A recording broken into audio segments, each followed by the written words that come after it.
Your home is an investment for the long term, and your home's foundation is the key to protecting that investment. It's important to know the warning signs in case your home's foundation or crawl space is taking value away from your home. It's easy to accept some of the home's quirky features as character, but these could be important warning signs that there is a structural issue that can rob your home of its value. What are the warning signs? Some warning signs are visual, like wall cracks above doorways and near corners of rooms. Standing water and leaks can also be a visual cue that there is an issue. Other warning signs can be found on doors and windows. Doors might stick or open by themselves. Windows might be hard to open or jammed. When walking, you might notice your floors could be sloping, or tiles may have started to crack or pop up. That would indicate that you have settlement. Warning signs outside the home include stair-step cracking or separation on the stucco, brick, or siding.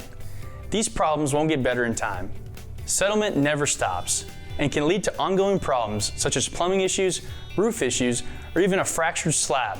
If you see these warning signs in your home, give Baird Foundation Repair a call for a free in-home inspection and a solution that will deliver peace of mind and security for years to come.